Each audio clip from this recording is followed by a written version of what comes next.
안녕하세요. 서울에서 작은 학원을 운영하고 있는 30대 여성입니다. 입시 전문은 아니라서 학생 수가 많지는 않은데 그래도 입소문이 나서 저 하나 먹고 사는데 크게 문제는 없네요. 친정부모님은 그러지 말고 지금이라도 하고 싶은 공부가 있으면 외국에 나가는 게 어떻겠냐 하시지만 그러고 싶은 마음도 크지 않고요. 아무튼 오늘은 아이들이 학교에서 체험학습을 가는 날이라 학원도 쉬기로 했어요. 그래서 모처럼 시간도 났겠다. 게다가 새해잖아요? 그래서 겸사겸사 지난 일은 털고 간다는 마음으로 제 과거 이야기를 해볼까 합니다. 가벼운 마음으로 들어주세요. 어려서부터 경제적으로 넉넉한 환경에서 자랐지만 제가 대학에 들어가자 친정아버지가 이제 용돈은 스스로 벌었으라 하셨어요. 학비를 비롯해 학업에 필요한 게 있다면 얼마든지 지원해주겠지만 친구들하고 어울린다거나 저를 꾸미는 비용은 직접 벌었으라는 뜻이셨죠. 처음엔 솔직히 청천벽력 같았습니다. 그도 그럴 것이 막 20살 되었지. 원하던 대학에 합격도 했지. 한마디로 친구들하고 어울려서 즐겁게 놀고 싶은 마음뿐이었거든요. 하지만 저희 아버지께선 한다면 하시는 분이고 한번 뱉으신 말은 어떻게든 지키시는 분이세요. 그래서 어쩔 수 없이 바로 아르바이트를 시작했습니다. 다행히 친구의 소개로 바로 과외를 할 수 있었죠. 그런데 그렇게 과외를 해보니까 가르치는 일이 제 적성에 맞더라고요. 그래서 아예 그 길로 진로를 잡고 대학교 2학년 때부터는 학원에서 일을 시작했습니다.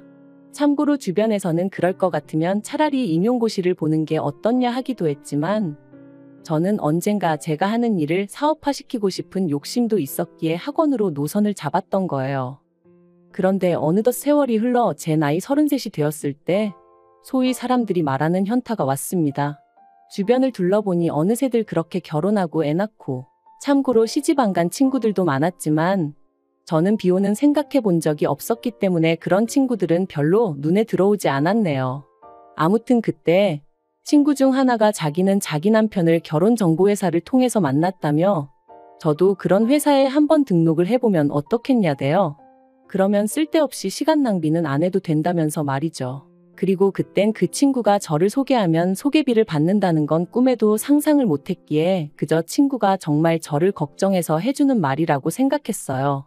그래서 친구만 믿고 친구가 소개하는 회사에 등록했습니다. 그리고 그곳에서 이제는 과거가 되어버렸지만 남편을 만나게 되었지요. 첫 만남에서 제가 10분 일찍 약속 장소에 도착했는데 남편은 저보다 더 일찍 나와 있었어요.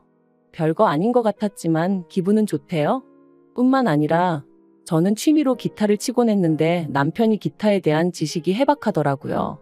이때만 하더라도 업체를 통해 남편이 미리 제 취미생활을 알고 나왔을 줄은 꿈에도 생각을 못했어요. 그저 저랑 관심사가 비슷하고 그래서 그쪽으로 아는 게 많은 거라고만 생각한 거죠. 아무튼 덕분에 식사하는 내내 대화가 끊이질 않았으니. 그리고 그날의 호감이 만남으로 이어져 저희는 결혼까지 약속하게 되었습니다. 그런데 결혼식까지 딱 2주를 남겨놓은 시점에서 남편이 미안하다며 충격적인 이야기를 꺼냈어요.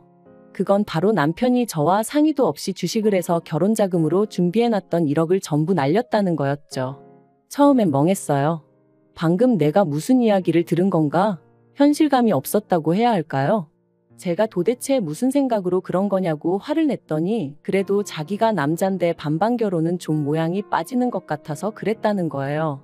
어이도 없고 황당해서 뭐라고 할 말도 마땅히 떠오르지 않을 정도였습니다. 유치하고 단순한 남편의 사고방식에 정말 크게 실망하기도 했고요.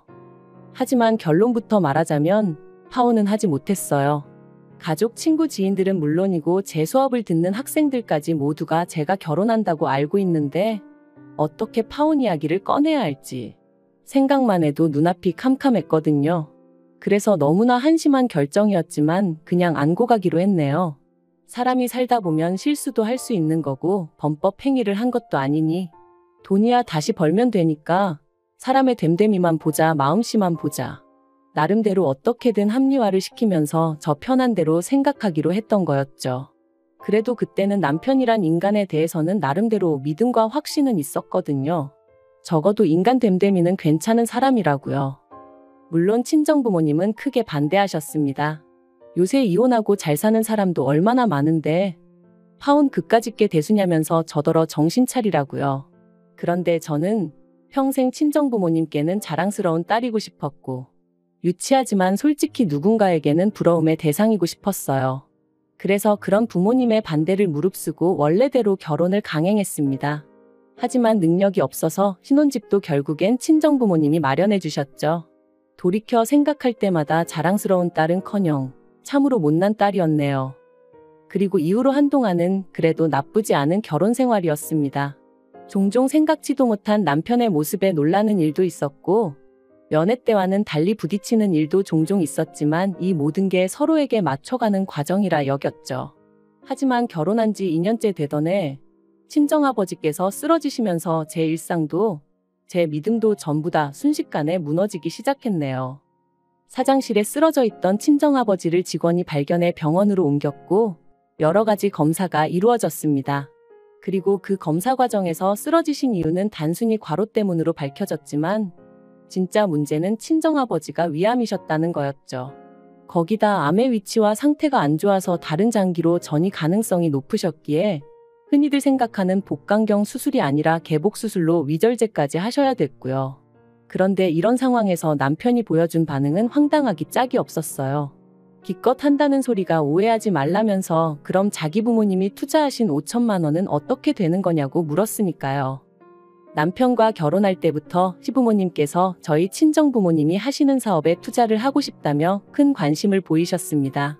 하지만 아무래도 사업이라는 게 돈이 오가는 일이다 보니 친정부모님은 그럴 생각이 전혀 없으신 눈치셨어요.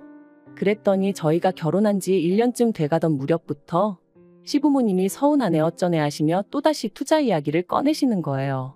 그 무렵 친정아버지 사업이 잘 풀려서 큰 집으로 이사도 하시고 차도 바꾸시고 그러셨는데 아마 남편을 통해서 시부모님 귀에도 이 이야기가 들어간 모양이었죠. 하지만 친정부모님이 하시는 사업은 어디까지나 친정부모님의 소관이셨기에 시부모님이 뭐라고 말씀을 하시건 제가 할 말은 없었습니다. 그러자 급기야는 남편이 저희 친정부모님께 직접 말씀을 드렸던 모양이에요. 그래서 결국 굳이 필요한 돈도 아니었는데 투자라는 이름으로 시부모님으로부터 5천만 원을 받으셨습니다. 그리고 매달 50만 원씩 보내드리게 되었는데 솔직히 무슨 돈 빌려서 이자 갚는 것도 아니고 말 그대로 생돈을 뜯기는 상황이었으니 어이가 없더라고요. 그래서 제가 그렇게까지 해드리지 마시라니까 사위 용돈 준다 생각하고 보내는 거니 너무 신경 쓰지 말라시대요. 그리고 이러면 저도 좀 귀하게 대해주지 않겠냐 하시면서 말해요. 그리고 실제로 그렇게라도 얼마씩 들어가니까 시부모님이 저를 붙들고 더는 니네 집이 어떻고 니네 부모가 어떻고 그런 말씀은 안 하시긴 했지만 그래도 내내 마음이 편치는 않았네요. 그런데 친정아버지가 위암 판정을 받고 나니 남편이란 작자가 대뜸 그럼 자기 부모님이 투자하신 5천만 원은 어떻게 되는 거냐며 사람을 들들 볶기 시작했습니다. 제가 친정아버지한테 말씀드려서 돌려준다니까 누가 돌려받자는 거냐면서 그래도 50만 원씩 들어오다 안 들어오면 시부모님이 당황해 하실 것 같다. 그래놓고 또 다음 날은 그래도 불안하니 돌려달라. 하루에도 몇 번씩 변덕이 죽을 듯 하면서 사람 성질을 건드는데 정말 죽겠더라고요. 하지만 더 열받았던 건 그런 와중에 또 기어이 지난번과 마찬가지로 저 몰래 친정부모님을 찾아가 저한테 했던 것처럼 돈 타령을 했던 모양이에요. 황당한 건 친정아버지가 편찮으시게 되셔서 투자가 진행되지 못하는 거니까 1년치 이윤을 미리 더해달라며 총 5,500만 원으로 돌려달라고 했다나요? 남편과 시부모님의 경우 없고 되먹지 못한 셈법에 친정아버지가 정말 이골이 나더라며 그날 오후에 바로 계좌로 5천만 원만 보내주셨다 들었습니다. 그리고는 두 번 다시 투자니 뭐니 말도 꺼내지 말라 하셨다는 거예요. 한편 친정아버지의 병세는 눈에 띄게 호전되고 있었지만 아버지는 느끼신 바가 많으신 듯 했어요. 친정어머니가 하루아침에 혼자 될 수도 있다는 그런 걱정도 하게 되신 듯 했고요. 그러더니 하루는 저를 불러 하시는 말씀이 사업을 정리하고 싶으시다대요. 사실 마음 같아선 저에게 물려주고 싶지만 저는 아버지 사업에는 영 흥미가 없고 제가 하고 있던 일을 워낙 좋아하는 게 눈에 보이니 어쩌겠냐 하시면서요. 그리고는 앞으로는 어머니랑 전국 방방곡곡 산 좋고 물 좋다는데 여행 다니며 좋은 거 먹고 재밌게 살고 싶으시다는데 그걸 어느 자식이 반대하겠어요? 제가 정말 잘 생각하셨다고 그렇게 하시라고 했습니다. 그랬더니 친정아버지께서 그렇게 되면 너한테 재산 많이 못 물려줄지도 모르는데 괜찮냐 물으시는 거예요. 깜짝 놀란 제가 한 푼도 안 물려주셔도 된다고, 이만큼 키워주시고 뒷바라지 해주신 것만으로도 너무 감사하니까 그런 말씀 마시라 했습니다. 그런데 이 사실을 알게 된 남편이 저더러 사업장을 물려달라고 하라는 겁니다. 제가 싫으면 자기가 이어받겠다고, 그리고 저희 친정부모님 돌아가실 때까지 자기가 극진히 부양하겠다면서 말이죠. 솔직히 그런 남편의 말에 100% 신뢰가 갔던 것은 아니에요. 연애 때만 하더라도 성실한 사람인 줄 알았는데 막상 결혼하고 옆에서 지켜보니 이리 뺀질 저리 뺀질, 눈에 보이는 수를 쓰는 게 하루 이틀이 아니었고 집에서 새는 바가지가 바뀌라고 괜찮을 리 없었죠. 그래서 전 처음에 남편의 그런 제안을 거절했어요. 그런데 남편이 사업이 제 거냐 어쩌냐 하더니 기어이 또 자기 발로 제 친정부모님을 찾아가서는 자기를 믿고 사업을 물려달라 뭐 그런 소리를 했던 모양이 돼요. 그리고 사업 접기를 영 아까워하시던 친정아버지께선 애걸복걸하는 남편이 나름대로 어떤 대안책처럼 느껴지셨던 건지 친정아버지께서 남편에게 다니던 회사 2주 안에 정리하고 출근하라 하셨다는 이야기를 들었을 땐 정말 뒷목 잡고 쓰러진다는 게 이런 기분인가 싶더라고요. 그런데 더 황당한 건 그렇게 남편이 제 친정아버지 회사에 출근을 시작하고 나서 어머님이 하신 말씀이었습니다. 다 키워놓은 아들을 저희 집에서 가로채 갔다며 속상하네 억울하네. 게다가 주변 친척분들에게는 저희 친정아버지 사업을 남편이 물려받기로 다 얘기가 되었다며 아들 없는 저희 집에서 횡재했다 그런 식으로 말씀을 하고 다니셨더라고요. 그런데 솔직히 남편이 일이나 잘했으면 모르지만 그것도 아닌 듯 했습니다. 친정아버지께서 저더러 너는 네 남편이랑 얘기하다 보면 속 안 터지냐 하시는데 그 한 문장에서 정말 많은 게 느껴졌을 정도니까요. 그래서 제가 왜 그러시냐, 무슨 일이라도 있었냐니까. 일을 시키면 배워서 할 생각은 안 하고 어떻게든 요령 피울 궁리만 한답니다. 그래서 누가 뭐라고 좀 하면 남자가 돼가지고는 텃세를 부리네 어쩌네 하면서 꽁에 있고, 직원들이 사장사위가 벼슬이냐 그 비위도 맞춰야 하냐며 원성이 자자하다대요. 그리고 그날 밤 퇴근한 남편을 붙들고 회사 생활은 어떠냐 했습니다. 그러니까 기다렸다는 듯이 뭐 자기가 이렇게 지켜보니까 회사 돌아가는 방식의 문제가 한두 가지가 아니라는 거예요. 그러면서 저희 친정아버지가 마음이 약하신 건지 그렇게 안 봤는데 고과사 구분을 못 하시는 것 같다며 자기가 보기엔 아무 능력도 없으면서 월급만 따박따박 가져가는 직원들이 너무 많다고 죄다 모가지를 잘라야 하네 어쩌네 하는데, 기도 안 차서 제가 남편더러 당신도 그런 우리 아버지 성격 덕분에 다닐 수 있게 됐다는 생각은 안 드냐 했어요. 그랬더니 저더러 뭘 모르면 가만히 있으라나요? 하지만 남편의 막말은 거기서 끝이 아니었습니다. 시간이 흐를수록 고양이에게 생선가게를 맡긴 게 아닐까 하는 걱정이 들었지만 동시에 남편 또한 저희 친정아버지에게 살뜰히 잘하는 모습을 보였기에 긴가민가 하던 때였는데 하루는 제가 몸이 안 좋아 좀 일찍 들어오게 되었어요. 그리고는 씻고 어쩌고 하는 것도 귀찮아 바로 침대로 직행해 그냥 기절하듯 잠이 들었죠. 그런데 얼마나 시간이 흘렀는지 현관 도어락 열리는 소리와 함께 남편의 말소리가 들려왔습니다. 그래서 아는 체라도 하려고 나가려는데 남편이 뭐가 그렇게 재밌는지 웃으면서 한다는 소리가 얼마 안 남았어요 하더니 일단 회사 사람들 다 내 편으로 만들고 나면 밀어내야지. 죽을 때까지 어떻게 기다려요? 그러대요. 순간 온몸에 소름이 쫙 돋는 게, 비록 상대가 누군지는 알 수 없었지만 제가 들었다는 걸 남편이 알면 안 되겠다는 생각만 퍼뜩 들어 침대에서 정말 온 힘을 다해 자는 척을 했어요.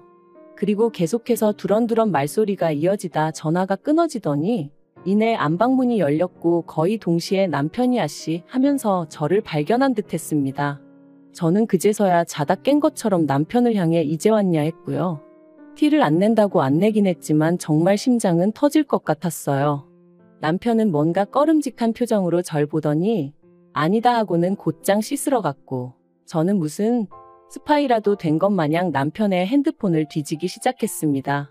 그런데 소름 끼치게도 남편의 통화 상대는 어머님이셨어요. 하지만 남편이 언제 화장실에서 나올지 모른다는 생각에 통화 내용은 일단 제 핸드폰으로만 보내놓고 다시 침대에 누워 자는 척을 했죠.